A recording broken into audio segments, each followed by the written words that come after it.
There is one name on this list that Lee Marvin personally stood next to on two separate film sets, shared scenes with him, shook his hand, watched him perform, and went home afterward knowing exactly what that man believed about the racial worth of other human beings. That experience, working alongside someone whose convictions he found indefensible, saying nothing on camera and everything in private, defined how Marvin spent 3 decades in Hollywood. And before he died, he named names. 7 of them, specific, documented, and at least one of them will genuinely surprise you. Not because of what they did, but because of the precise, documented language they used to tell the United States government exactly what they thought about Black Americans. Stay with us until number 1. These are the 7 names Lee Marvin never forgave. Mickey Rooney. Mickey Rooney began performing as a child in the 1920s and remained professionally active for nearly 9 decades, appearing in over 300 films across a career so long it effectively spanned the entire history of sound cinema. By the late 1930s, he was the #1 box office draw in the entire country. More popular than Clark Gable, more popular than Humphrey Bogart, more popular than anyone else working in Hollywood. The natural talent was not in question. Carson acknowledged it. Marvin acknowledged it. Every serious assessment of American entertainment acknowledges it. What the industry chose not to examine with equivalent seriousness was the use to which Rooney put that talent, repeatedly, across decades, in ways that were neither accidental nor ambiguous. In 1939, Rooney starred alongside Judy Garland in the musical Babes in Arms and performed an extended blackface sequence, painting his face dark and mimicking black performers for laughs, while Garland did the same beside him. This was not an incidental moment buried inside a larger production. It was a deliberate, extended centerpiece performance designed to extract laughs from a white audience by caricaturing black identity as inherently ridiculous. Rooney was 17 years old and the most bankable star in Hollywood. MGM marketed the sequence as one of the film's highlights. The studio understood exactly what it was selling. 22 years passed. The industry changed around him. Civil rights activism intensified. The cultural conversation about racial dignity grew louder and more insistent.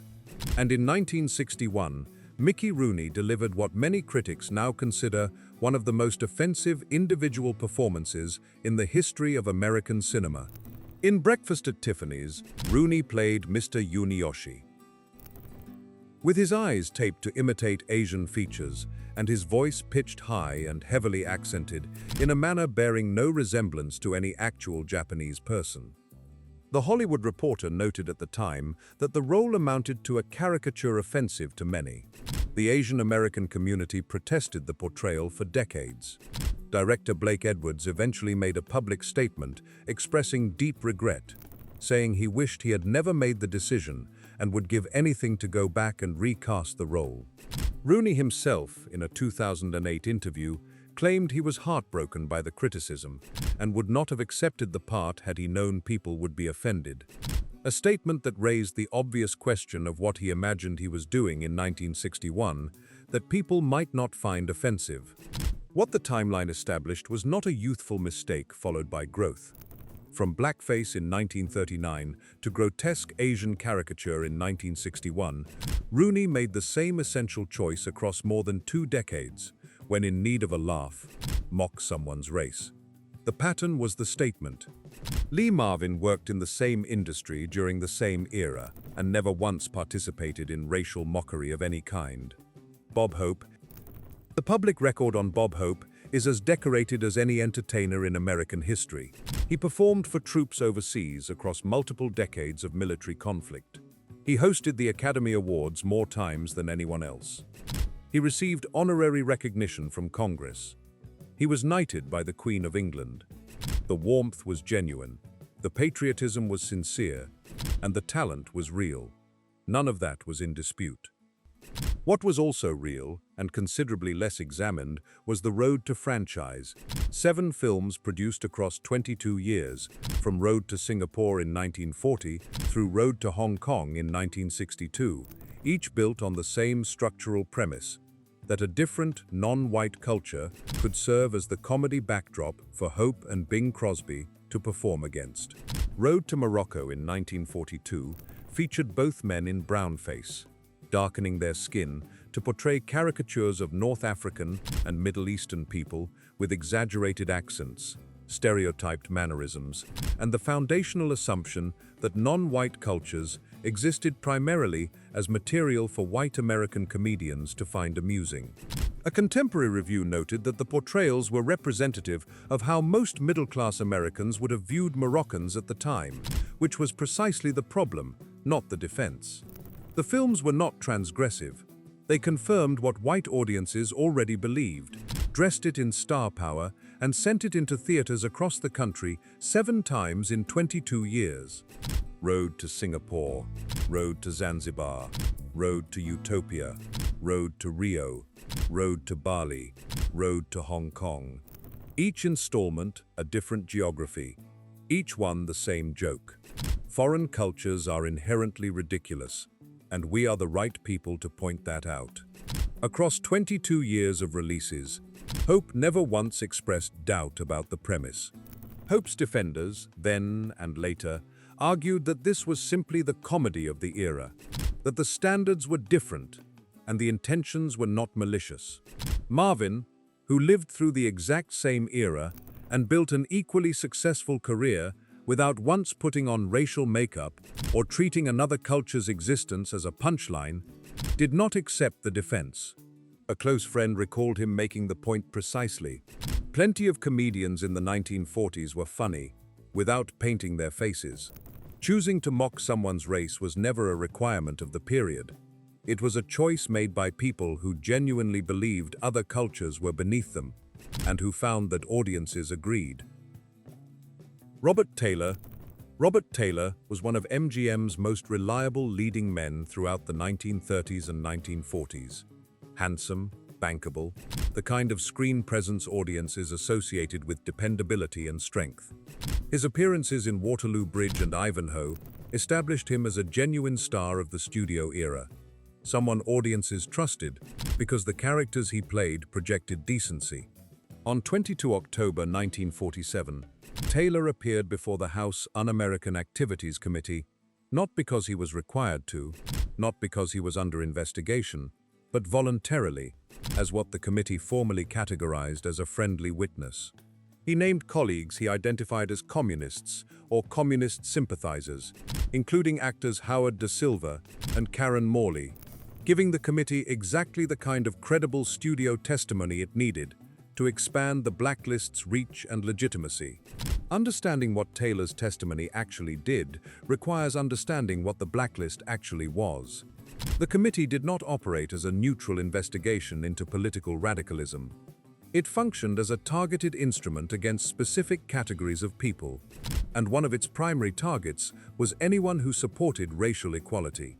Performers who attended civil rights meetings, who signed petitions supporting integration, who spoke publicly against segregation, found themselves designated as communist sympathizers and subjected to career destruction. The accusation of communism was the mechanism. The actual objective was to silence people who believed Black Americans deserved equal treatment under the law. A colleague recalled Marvin's conclusion as unambiguous. Taylor destroyed people's lives to protect his own career, and the blacklist was never really about communism. It was about keeping certain people quiet and keeping certain other people in charge. The distinction between motivation and mechanism, in Marvin's view, was irrelevant. The careers were destroyed either way. We are at the halfway point, and the 4 entries remaining are where the record becomes significantly more explicit. Number 4 said what he did proudly, on the record, to the United States government. Number 1 said what he believed on the record to a national publication, and then had to be pulled back physically from a confrontation at the most watched event in the entertainment calendar. Make sure you are subscribed before we get there. Adolphe Menjou Adolphe Menjou appeared in over 90 films between the 1920s and the 1960s, earning a reputation as one of Hollywood's most polished and sophisticated screen presences. The impeccable wardrobe, the refined manner, the air of cultivated European elegance that made him a reliable choice for roles requiring a certain kind of worldly authority. He received an Academy Award nomination for his performance in The Front Page in 1931. By any conventional measure of the era, he was a success. He was also, by his own freely given account, a man who spent a significant portion of his career dedicated to the destruction of other people's professional lives, and who was not remotely ashamed of it. When Menjou appeared before the House Un-American Activities Committee in October of 1947, he did not present himself as a reluctant cooperator or a conflicted witness. He declared openly and on the record that he was a witch hunter if the witches were communists, and a red baiter who would like to see them all sent back to Russia. He was proud of the characterization. He had chosen it himself. The testimony was not extracted under pressure. It was performed with enthusiasm. What made Menjou's testimony specifically and documentably about race, not merely about anti-communist politics in the abstract, was the precise standard he offered the committee for identifying suspected communists. He told the committee that anyone attending any meeting at which Paul Robeson appears and applauds can be considered a communist. Paul Robeson, one of the most extraordinarily gifted performers in the history of American entertainment, a man of rare and documented talent as both a stage and screen actor who used the platform that talent provided to advocate for civil rights and racial equality throughout his career. Menjou was telling the United States government, formally and on the record, that applauding a black civil rights advocate constituted evidence of communist sympathy. He had taken the full machinery of anti-communist political persecution and pointed it directly at anyone who expressed public support for black Americans. Menjou held founding membership in the Motion Picture Alliance and remained a vocal and aggressive presence against civil rights activism for the remainder of his career. He publicly attacked Katharine Hepburn, calling her a communist sympathizer, an accusation that so deeply offended both Hepburn and Spencer Tracy that the two refused to speak to Menjou off-camera during the entire production of State of the Union in 1948. Marvin came up through an industry still living with the damage the blacklist had done, watching performers whose only offense had been believing in equality struggle to find work, while the men who had informed on them remained celebrated. A colleague recalled Marvin's verdict on Menjou as the most precise formulation he applied to anyone on this list. Any man who considers applauding a black performer to be evidence of treason has already told you exactly who he is and exactly what he stands for. There was nothing more to understand about Adolphe Menjou once you knew that sentence. Joan Crawford. Joan Crawford won the Academy Award for Best Actress, survived the transition from silent films to sound cinema when most of her contemporaries did not, and maintained her position as one of Hollywood's most bankable stars for 4 decades. The discipline was genuine.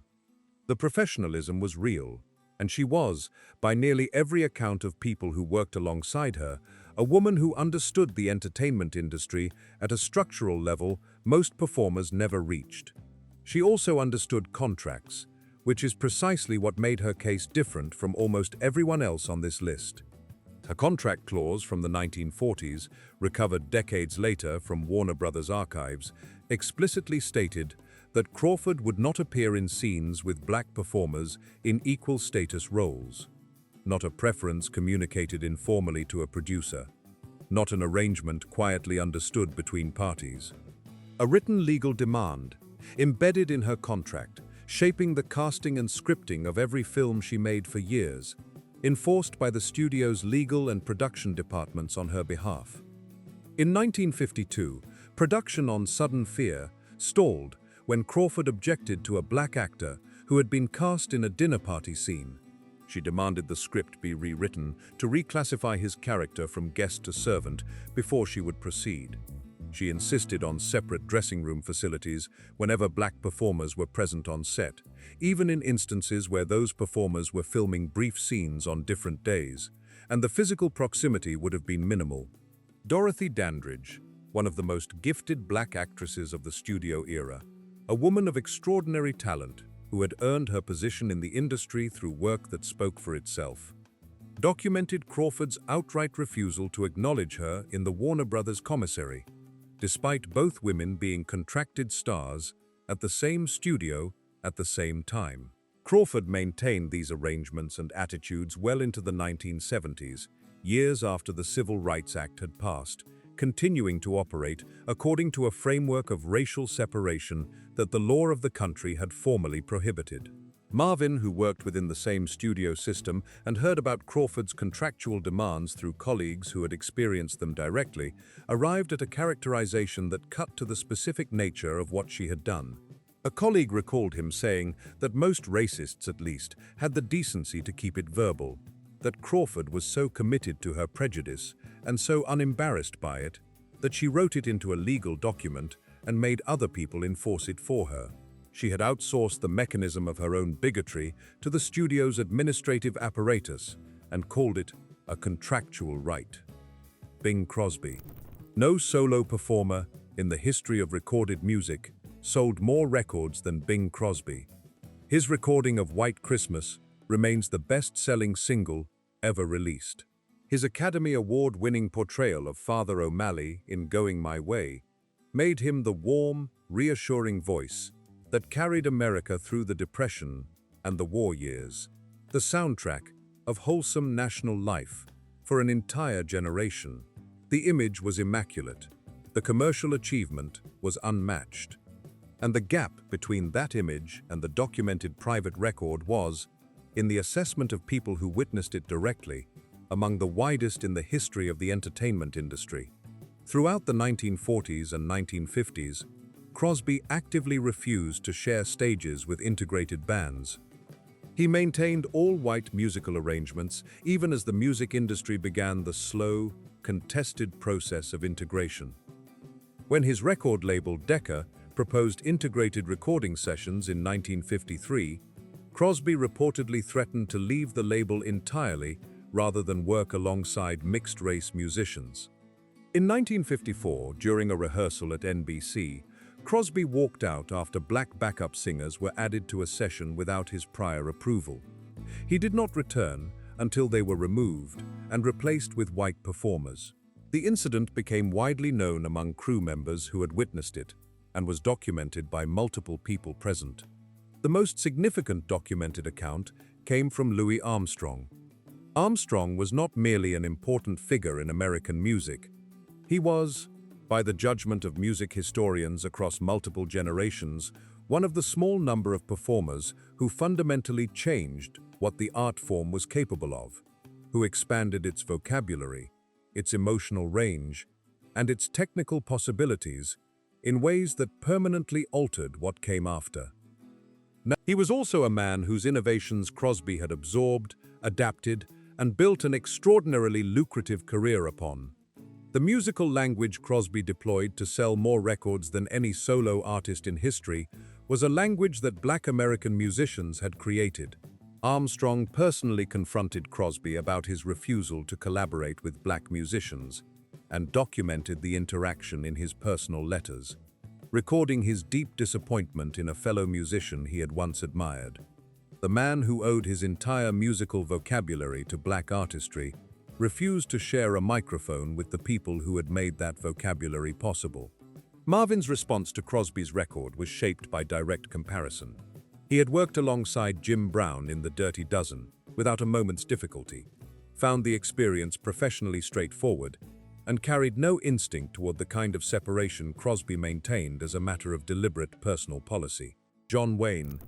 Lee Marvin and John Wayne co-starred in 2 films: The Comancheros in 1961, The Man Who Shot Liberty Valance in 1962. They occupied the same corner of Hollywood for years, both working in westerns and war films, both projecting a version of American masculinity that audiences of multiple generations found compelling. They knew each other. They shared sets. And according to the people closest to Marvin, that proximity, standing next to John Wayne, while knowing exactly what John Wayne believed about the racial worth of other human beings, ranked among the most genuinely uncomfortable sustained experiences of his professional life. In May of 1971, Wayne sat down with Playboy magazine and delivered statements that Snopes, The Washington Post, CNN, and Variety have all independently verified as genuine. A fact worth establishing at the outset, because the contents remain sufficiently extreme that people continue to refuse to believe America's most beloved Western star actually said them. Wayne openly endorsed white racial superiority. He stated he felt no personal guilt about the history of American slavery.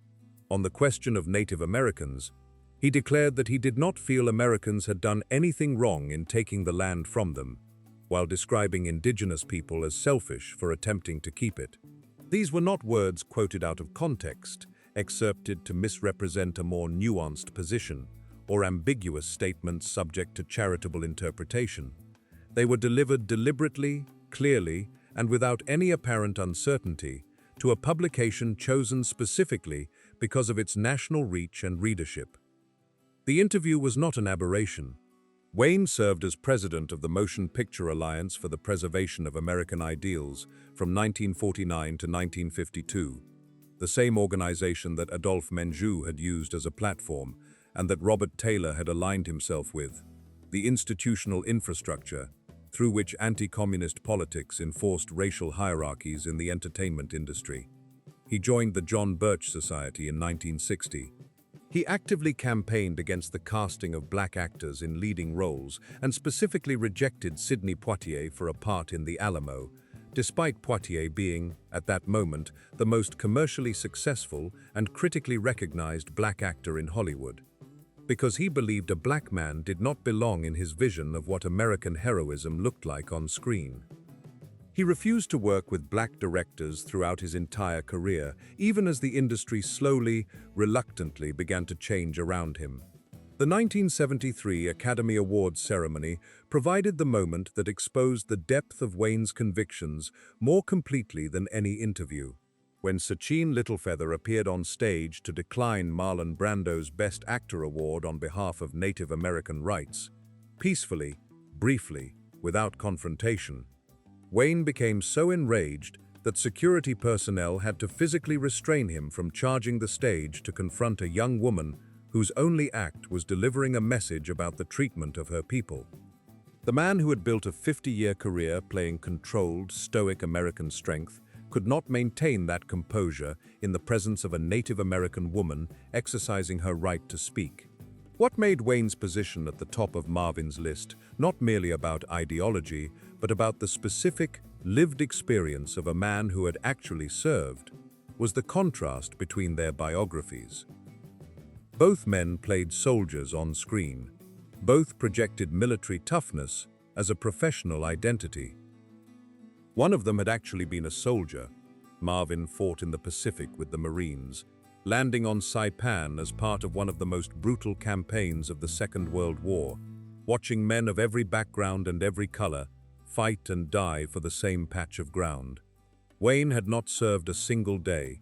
He avoided military service during the Second World War, while Jimmy Stewart, Clark Gable, and Marvin himself were in uniform and in danger. A close friend recalled Marvin's formulation with precision.